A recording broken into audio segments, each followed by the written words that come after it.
Assalamualaikum warahmatullahi wabarakatuh. Bismillah walhamdulillah wassalatu wassalamu ala rasulillah Muhammad ibn Abdullah wa ala alihi wa sahbihi wa la hawla wa la quwwata illa billah. Ikhwatal iman rahimani rahimakumullah, hadirin hadirat jamaah salat isya tarawih berjamaah yang dimuliakan Allah Subhanahu wa taala. Alhamdulillah, hari ini kita menyelesaikan malam yang ke-10 ya. Dan kita sudah puasa di yang ke-10, artinya sudah sepertiga daripada awal Ramadan sudah kita lalui. Terdapat sebuah hadis dari Nabi SAW yang termaktub di dalam Sunan Ibnu Majah. Dan selain Ibnu Majah, banyak perawi hadis yang meriwayatkan hadis ini, terutama Anas bin Malik. Anas bin Malik radhiyallahu anna Nabi sallallahu alaihi wasallam, inna minan nasi mafatihul khair mukhaliqus syarr wa inna minan nasi mafatihul syarr mukhaliqul khair fatuba liman ja'ala Allahu mafatihul khair ala yadi wa wailun liman ja'alallahu mafatihus syarr ala yadi. Yang maknanya, sesungguhnya ada di antara manusia yang menjadi kunci-kunci pembuka pintu kebaikan sekaligus penutup bagi pintu keburukan. Namun ada juga di antara manusia mereka yang menjadi kunci-kunci pembuka kejelekan dan menutup bagi pintu-pintu kebaikan. Maka kehidupan baiklah bagi orang-orang yang dijadikan oleh Allah Subhanahu wa taala. Fatuba. Ketika beruntung, Nabi menyatakan 3 kali. Ketika celaka, Nabi menyatakan 1 kali. Mudah-mudahan kita termasuk orang yang beruntung. Karena Nabi menyebutkan fatuba, maka beruntunglah. Artinya kehidupan baiklah bagi orang-orang yang dijadikan oleh Allah mafatihul khair, yakni penyebab kebaikan bagi orang lain. Orang yang baik, dia pasti akan menjadi kebaikan buat orang lain. Kalau orang itu jahat, na'udzubillah, bisa jadi dia juga menjadi penyebab kejelekan orang lain. Tidak mungkin orang yang baik dia menjadi keburukan buat orang lain, tidak mungkin.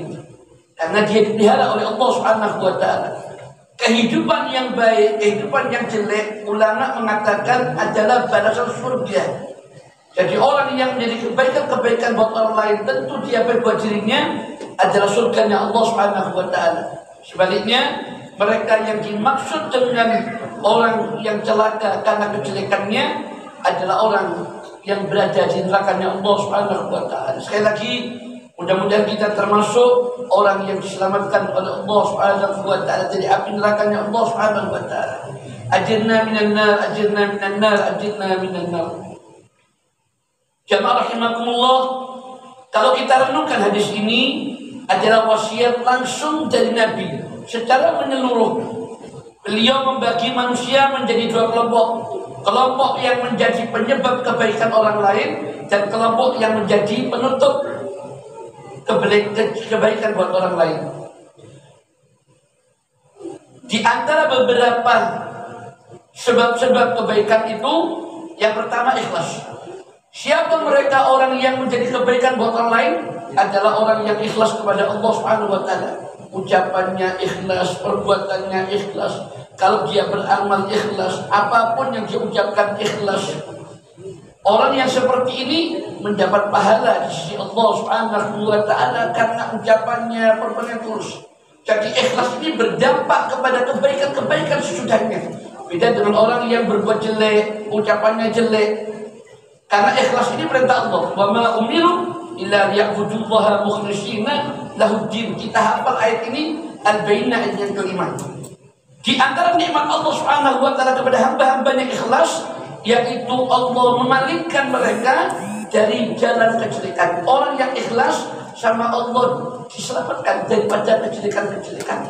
Jadi jangan meremehkan ikhlas, sebab semua yang kita kerjakan memerlukan ikhlas. Begitu kita buka mata, kita ucapkan alhamdulillahilladzi ahyana ba'da ma amatana wa ilaihi nusyur, sampai kita tidur bismillahirrahmanirrahim wa ahya wa amut, semua semua aktivitas memerlukan ikhlas.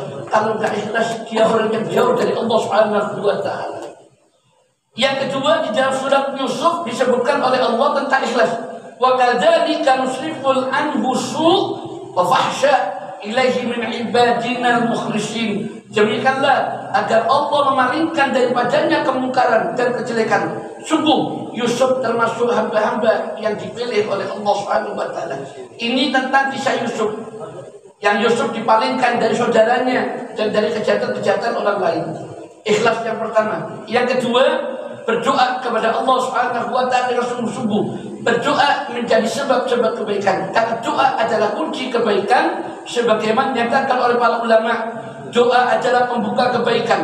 Allah tidak membuat kecewa hambanya yang berdoa kepadanya, dan Allah tidak menolak hambanya yang menyeru berdoa kepadanya. Wa idza sa'alaka ibadi anni fa inni qarib ujibu da'watad da'i.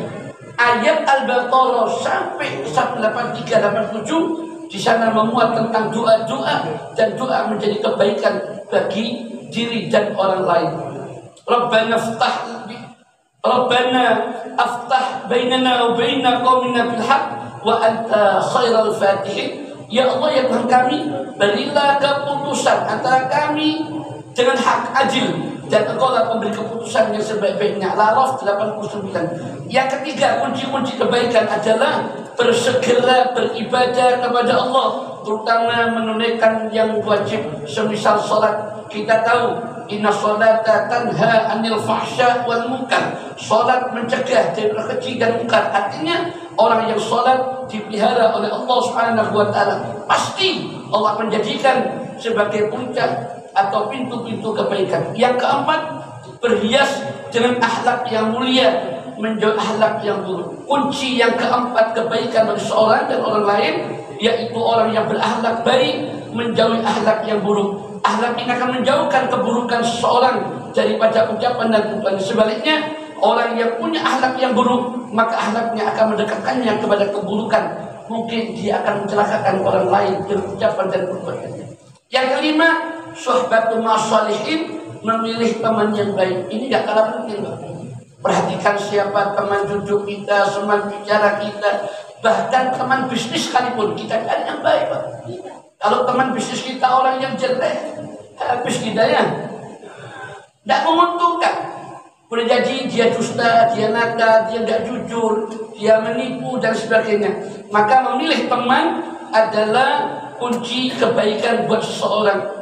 Al-mar'u ala yadaini khalili fayandur ahdakum man yukhalil. Kata Nabi, seseorang itu tergantung agama dan teman akrabnya. Karena itu perhatikan siapa teman dekatmu. Duduk bersama orang yang baik adalah harta kekayaan. Karena duduk bersama mereka diliputi rahmatnya Allah Subhanahu wa Ta'ala. Malaikat turun menaungi, berdoa. Berbeda duduk bersama orang yang buruk, karena akan mendatangkan setan sebagai temannya dan akan menjadikan dia orang yang jahat. Hal a'unabbi'ukum ala min tazalas sabi'ina nazala ala kulli faulaika azim yakunu isma' wa aktsaruhum takdzibun. Apakah aku beritakan kepadamu siapa setan-setan yang turun? Mereka turun kepada tiap-tiap pendusta. Lagi banyak dosa orang ahli maksiat, mereka menghadapkan pendengaran kepada setan itu, dan kebanyakan mereka adalah orang-orang yang berdusta. Asy-Syu'ara ayat yang ke-221, 223. Ada 3 ayat menyebutkan. Yang keenam, kunci kebaikan, menasihati orang lain. Jadi an-nasih. Kita menjadi an-nasih. Tidak usah jauh-jauh. Ayo kita pulang ke rumah, kita beri nasihat. Suami mengarahkan istri, istri nasihat suami, orang tua sama anak, pendidik anak, seterusnya. Ketika melakukan nasihat, jangan sekali-kali berharap perhatian kedudukan. Yang Anda inginkan hanya adalah semata-mata kebaikan-kebaikan yang datang dari Allah. Kata Nabi, adinun nasiha, adinun nasiha, adinun nasiha. Nabi mengulang 3 kali, agama nasihat, agama nasihat, agama nasihat. Nasihat adalah menginginkan kebaikan untuk saudaranya dan berusaha mewujudkannya dengan sungguh-sungguh. Apabila nasihat ini terdapat di tengah-tengah masyarakat, maka kebaikan merata tersebar di antara mereka. Seorang tidak akan menjadi pembuka pintu kejelekan buat orang lain. Yang terakhir, yang ketujuh, mengingat hari kebangkitan saat seorang dihadapkan kepada Allah Subhanahu wa taala. Hadirin hadirat jamaah salat Isya tarawih, ingat kita semua akan berdiri di hadapan Allah Subhanahu wa taala. Kita akan dihisab sesuai dengan amal perbuatan kita. Kita akan mendapatkan balasan sesuai dengan apa yang telah kita kerjakan semasa hidup. Maka beruntunglah orang yang menjadi pembuka kebaikan, dan celakalah orang yang jadi keburukan. Akhirnya mari kita berdoa kepada Allah Subhanahu wa taala. Ini doa bagus dari Nabi agar kita diselamatkan oleh Allah Subhanahu wa taala daripada kejelekan dan dibukakan kebaikan. Amin. Allahumma ftah lima tuhibbu wa tarda wa a'inna 'alal birri wat taqwa wa la taqallana ila anfusina tarfa 'ain ya dzal jalali wal ikram. Allahumma inna tatwajjahu ilaika bi asma'ikal husna wa sifatika 'ala wa lisanika wa bi annaka antal fatih وأنت خير الفاتحين. أنت جعلنا من مفاتيح الخير وغالب الشر. اللهم اجعلنا من مفاتيح الخير وغالب الشر. اللهم اجعلنا من مفاتيح الخير وغالب الشر. وآخر دعوانا الحمد لله رب العالمين. السلام عليكم ورحمة الله وبركاته.